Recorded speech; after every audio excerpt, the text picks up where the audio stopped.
जय श्री राम, जय बागेश्वर धाम, जय गुरु कृपा। हम गीता का पाठ कर रहे हैं और उसमें आज हम आगे का पढ़ेंगे।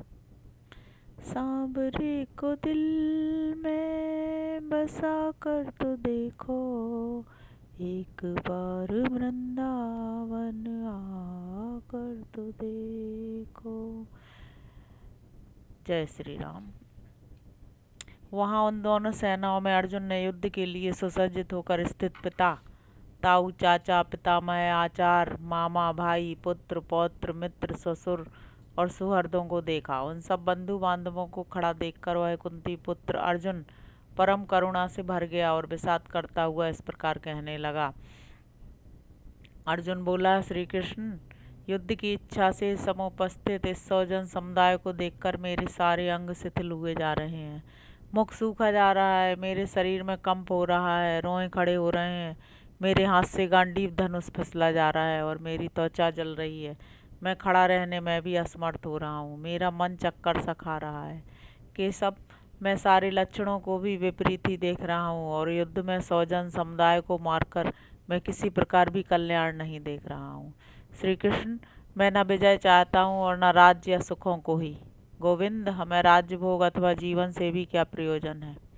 हमें जिनके लिए राज्य भोग और सुखों की आवश्यकता है वे ही ये गुरुजन, पितामह, पिता, ताऊ, चाचा, पुत्र, पौत्र, मामा, ससुर, साले तथा अन्य संबंधी गण प्राण और धन का परित्याग करके युद्ध में सज धज कर खड़े हैं।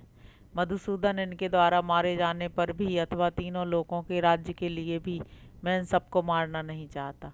फिर पृथ्वी के लिए तो कहना ही क्या है। जनार्दन, इन धृतराष्ट्र पक्षीय लोगों को मारकर हमें क्या लाभ होगा।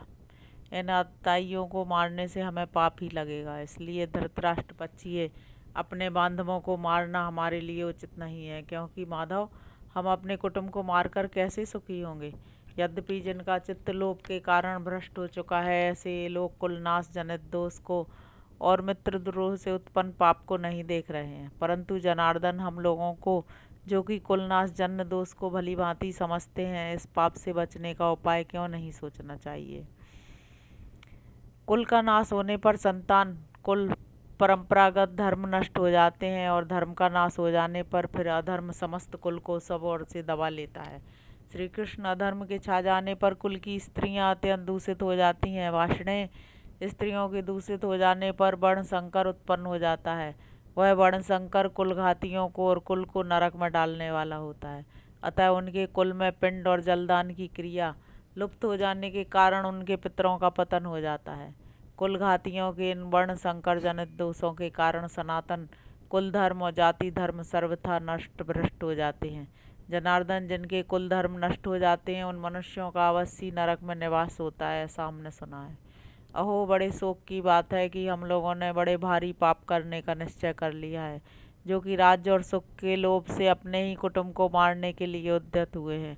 यदि मुझ ना सामना करने वाले और शस्त्ररहित को शस्त्रधारी धृतराष्ट्र के पुत्र रण में मार डालें तो वह मेरे लिए अधिक कल्याणकर होगा।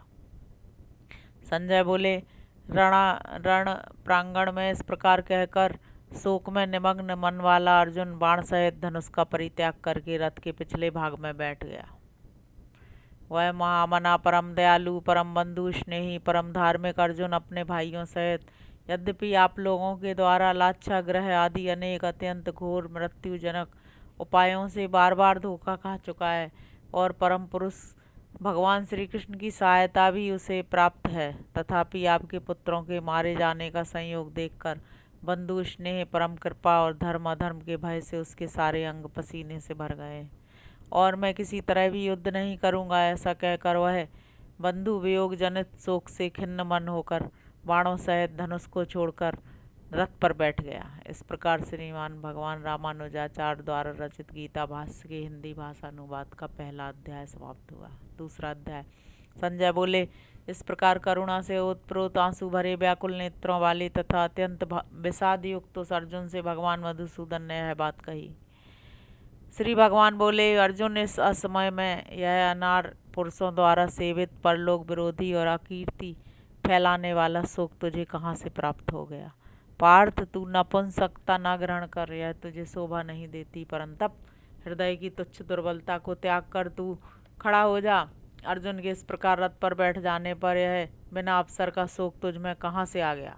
इस प्रकार आक्षेप करते हुए भगवान श्री कृष्ण ने यह कहा कि अज्ञानियों के द्वारा सेवित परलोक विरोधी अकीर्ति कारक हृदय की दुर्बलता से उत्पन्न अत्यंत क्षुद्र इस असामयिक शोक को छोड़कर तू युद्ध के लिए खड़ा हो जा। अर्जुन कहने लगा, मधुसूदन हरिसूदन, पूजा के योग्य इन पितामह भीष्म और आचार्य द्रोण का मैं युद्ध में बाणों के द्वारा किस प्रकार सामना कर सकूंगा। इन महानुभाव गुरुजनों को ना मारकर इस लोक में भीख का अन्न खाना ही अच्छा है, क्योंकि इन अर्थकामी गुरुजनों को मारकर यहाँ उनके रुधिर से सने हुए भोगों को ही तो भोगना है। स्नेह करुणा और धर्म अधर्म के भय से व्याकुल अर्जुन भगवान के द्वारा कथित अत्यंत हितकर उपदेश को न समझकर पुनः इस प्रकार कहने लगा, परम सम्मान स्पद भीष्म द्रोण आदि गुरुजनों को मैं कैसे तो मारूंगा, और फिर कैसे मैं उन भोगों में अत्यंत आसक्त गुरुजनों को मारकर उनके द्वारा भोगे हुए उन्हीं भोगों को उन्हीं के रक्त से सींचकर उन्हीं आसनों पर बैठकर भोगूंगा। हमें तो यह भी मालूम नहीं है कि हमारे लिए क्या करना अच्छा है, अथवा हम जीतेंगे या वे हमें जीतेंगे। जिनको मारकर हम जीना भी नहीं चाहते, वे ही धृतराष्ट्र पुत्र हमारे सामने डटकर खड़े हैं। करुणा के दोष से मेरा स्वभाव दब गया है और मेरा चित्त धर्म के विषय में मोहित हो गया है। अतः मैं आपसे पूछ रहा हूँ, मेरे लिए जो कल्याण का निश्चित साधन हो वह मुझे बतलाइए। मैं आपका शिष्य हूँ, आपके शरणापन्न मुझ दीन को शिक्षा दीजिए, क्योंकि पृथ्वी का सब ओर से समृद्ध निष्कंटक राज्य पाकर अथवा देवताओं का आधिपत्य मिलने पर भी मैं उस उपाय को नहीं देख पा रहा हूँ जो इंद्रियों को सुखाने वाले मेरे शोक को दूर कर सकें। यदि कहो कि इस प्रकार युद्ध का आरंभ करके उससे हट जाने पर तुम लोगों को धृतराष्ट्र के पुत्र बलपूर्वक मार डालेंगे तो ऐसा भले ही हो, क्योंकि मुझे ऐसा प्रतीत होता है कि उन गुरुजनों के वध से प्राप्त होने वाले अधर्म युक्त विजय की अपेक्षा उन धर्माधर्म का ज्ञान न रखने वाले लोगों के द्वारा हम लोगों का मारा जाना ही श्रेष्ठ है। इतना कहकर मेरे लिए जो निश्चित कल्याणकारक साधन हो वह आपके शरणागत मुझ शिष्य से कहिए। ऐसी प्रार्थना करता हुआ अर्जुन अत्यंत दीन होकर भगवान के श्री चरण कमलों के आश्रित हो गया। संजय बोले, राजन, निद्रा विजयी अर्जुन ऋषिकेश भगवान श्री कृष्ण से इस प्रकार कहकर फिर गोविंद से यह कहकर कि मैं युद्ध नहीं करूंगा चुप हो गया। तब धृतराष्ट्र दोनों सेनाओं के मध्य में विषाद करते हुए उस अर्जुन से ऋषिकेश भगवान श्री कृष्ण ने परिहास करते हुए यह वचन कहे। इस प्रकार असमय में उत्पन्न स्नेह और करुणा के कारण जो अपने स्वभाव से विचलित हो गया है, क्षत्रियों के लिए युद्ध परम धर्म होने पर भी जो उसको अधर्म मान रहा है और जो धर्म को समझने की इच्छा से भगवान के शरणागत हो गया है, उस अर्जुन को निमित्त बनाकर परम पुरुष भगवान श्री कृष्ण ने यह समझकर कि आत्मस्वरूप के यथार्थ ज्ञान के बिना और फल अभिसंधि रहित स्वधर्म रूप युद्ध आत्मा के यथार्थ ज्ञान का उपाय है। इस बात को समझे बिना इसका मोह शांत नहीं होगा। अध्यात्म शास्त्र का वर्णन आरंभ किया। कहा भी गया है कि असमय में स्नेह करुणा और धर्म अधर्म के भय से व्याकुल होकर शरण में आए हुए अर्जुन के लिए गीता शास्त्र का उपदेश आरंभ किया गया।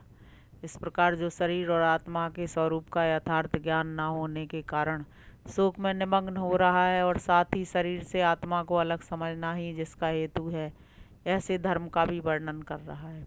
उस परस्पर विरुद्ध गुणों से युक्त अर्जुन को युद्ध के लिए प्रस्तुत दोनों सेनाओं के बीच में अकस्मात निश्रेष्ठ देखकर परम पुरुष श्री कृष्ण हंसते हुए से इस प्रकार बोले, अर्थात परिहास वचन करते हुए से उन्होंने आत्मा और परमात्मा के यथार्थ स्वरूप का तथा उसकी प्राप्ति के उपाय रूप कर्म योग, ज्ञान योग और भक्ति योग का बोध कराने वाले यहाँ से ले ना तोयम वाहम जातु नाशम, यहाँ से लेकर अहम तवा सर्व पापे भयो मोक्षायस्मि माँ सुचह, यहाँ तक के प्रसंग को कहा।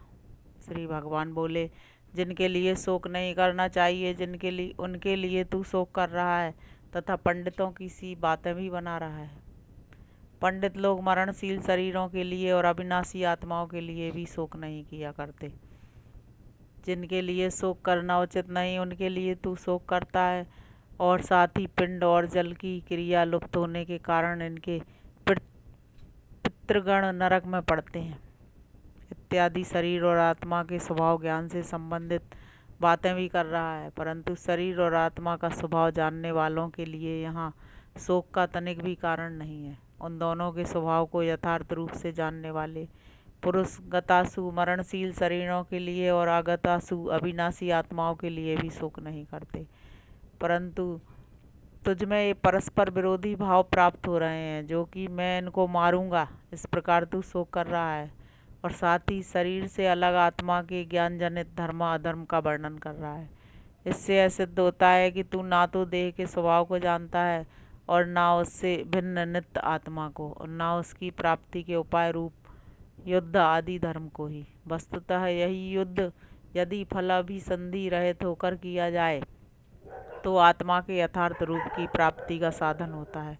अभिप्राय यह है कि ना तो आत्मा की सत्ता जन्माधीन है और ना उसका अभाव ही मरणाधीन है, क्योंकि आत्मा के जन्म मरण है ही नहीं, इसलिए यह शोक का विषय नहीं है। तथा शरीर जड़ है, वह स्वभाव से ही परिणामी परिवर्तनशील है और उसका उत्पन्न तथा नष्ट होना भी स्वाभाविक है, अतएव वह भी शोक का विषय नहीं है।